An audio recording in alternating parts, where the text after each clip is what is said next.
Himachal Pradesh forest guard exam के लिए class 19 है और जैसा कि आप सभी को पता है हम साइंस के वेरी इंपॉर्टेंट क्वेश्चंस डिस्कस कर रहे हैं और साइंस के क्वेश्चंस की वैल्यू काफ़ी ज़्यादा होती है फॉरेस्ट गार्ड एग्ज़ाम में। अगर आप एचपी पुलिस कांस्टेबल एग्ज़ाम की तैयारी भी कर रहे हो तो भी साइंस के क्वेश्चंस इंपॉर्टेंट रहेंगे क्योंकि 8 से 10 क्वेश्चंस पूछे जाएंगे और यकीन मानिए काफ़ी बड़ा आंकड़ा है। अगर एक नंबर भी आप गेन नहीं कर पाते हो एग्ज़ाम में तो हज़ारों स्टूडेंट्स से आप पीछे हो जाते हो। Without wasting time let's get started this video. Question है पहला, which metal is present in insulin. Video को पोज करो, खुद अटैम्प्ट करो क्वेश्चन को, फिर देखिए जो मैं आंसर बता रहा हूँ आपने भी वही आंसर दिया या नहीं। इससे टॉपिक्स आपको पता चलेंगे कि कहाँ कहाँ आप कमज़ोर हैं, कहाँ कहाँ स्ट्रोंग हैं। इंसुलिन की बात करूँ, कौन सी मेटल या फिर कौन सी धातु इसमें उपस्थित होती है, तो ये दोस्तों जिंक है। सी ऑप्शन इसका बिल्कुल सही होगा। इंसुलिन में आपको मेटल जिंक देखने को मिलती है। Next question, a passenger in a moving train tosses a coin. होता क्या है, ये है सपोज करो ट्रेन और यहाँ पे कोई व्यक्ति बैठा है, वो कॉइन को टॉस कर रहा है, ऊपर की तरफ फेंक रहा है। If the coin falls behind him the train must be moving with. तो क्या होता है, ट्रेन आगे जाएगी, वो बंदा आगे जाएगा और कॉइन जो है ये पीछे गिरेगी। तो इसके पीछे कारण क्या है, क्यों ऐसा होता है, तो ये होता है दोस्तों त्वरण या फिर एक्सेलरेशन के कारण। तो ए ऑप्शन इसका सही है। चलती ट्रेन में एक यात्री एक सिक्का उछालता है, अगर सिक्का उसके पीछे गिरता है तो ट्रेन जो है त्वरण के साथ चल रही है, एक्सेलरेशन के साथ चल रही है। तो ये भी याद रखना, फिजिक्स का क्वेश्चन है, कंसेप्ट बेसिस पर ये क्वेश्चंस बनते हैं।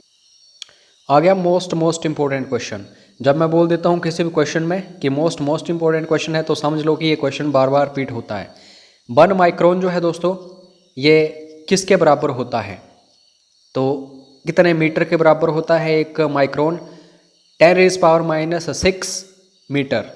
तो ये अच्छे से देख लेना, यहाँ से कई बार क्वेश्चंस बने हैं, माइक्रोन क्या होता है एंड सो ऑन। ऐसे क्वेश्चंस भी इंपॉर्टेंट हैं। टॉपिक वही है जो ऊपर अभी अभी क्वेश्चन हमने डिस्कस किया। Which of the following is the smallest unit of length. Length की जब सबसे छोटी इकाई की बात करते हैं हम, लंबाई की सबसे छोटी इकाई, तो ये क्या है दोस्तों, ये है फर्मीमीटर। तो आपको अब पता होना चाहिए माइक्रोमीटर के बारे में, नैनोमीटर के बारे में, बाकी चीज़ों के बारे में भी। तो आइए इसके बारे में देख लेते हैं। ध्यान देना दोस्तों, एक माइक्रोन जो है ये किसके बराबर होता है, जो अभी अभी ऊपर हमने डिस्कस किया था, 10⁻⁶ मीटर। और एक नैनोमीटर जो है ये उससे भी छोटा होता है, 10⁻⁹ मीटर। उसके बाद एंगस्ट्रॉम जो है ये 10⁻⁻10 मीटर और एक फेर्मीमीटर 10⁻⁻15 मीटर। तो इन सारी चीज़ों को एक बार जरूर देख लेना, एग्जाम में यहाँ से कहीं से भी क्वेश्चन बन सकता है। यहाँ से भी कई बार क्वेश्चन आया हुआ है और टॉपिक तो आपको बता चुका हूँ, जो डिस्कवरीज हैं, इन्वेंशंस हैं, जरूर पढ़ के जाओ। RDX जो है दोस्तों इसको किसके द्वारा इन्वेंट किया गया था, तो हैनिंग जो हैं इनके द्वारा RDX जो है इसको इन्वेंट किया गया था। तो डी ऑप्शन सही है।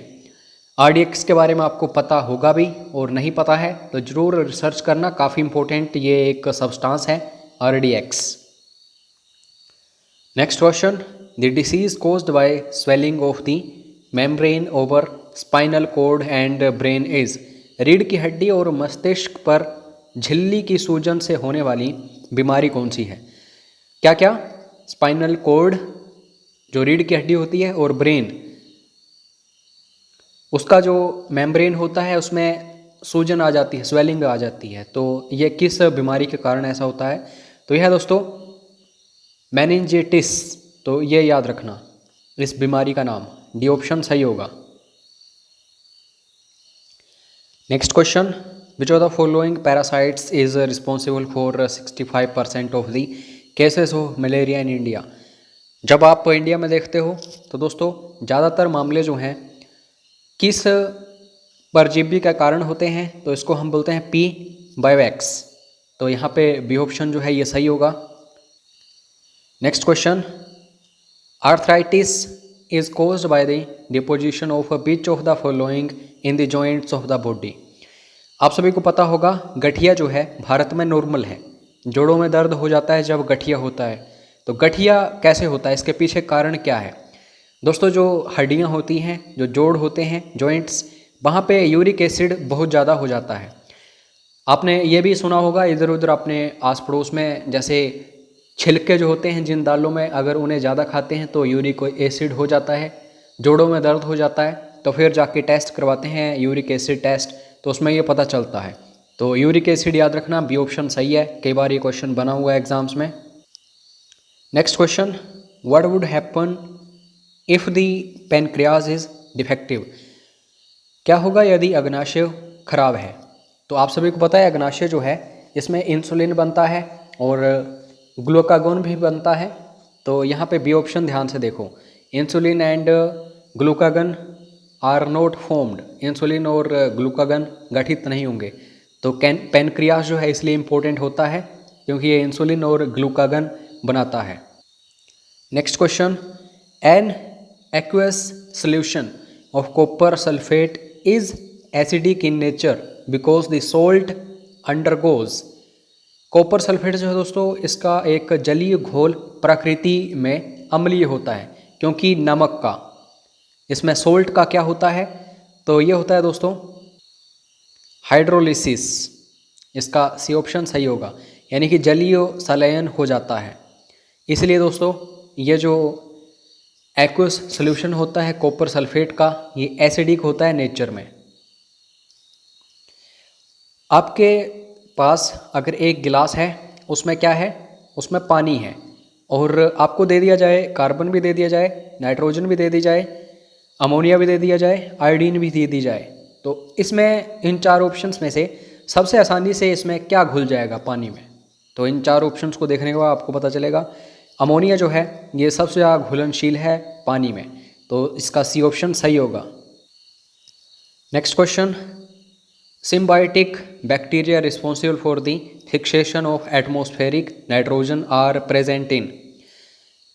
आप मेरी ये बात ध्यान से सुनो। जब हम क्या करते हैं, गेहूँ बीजते हैं, तो आपने देखा होगा कोई कोई लोग क्या करते हैं, मटर के दाने फेंक देते हैं खेतों में।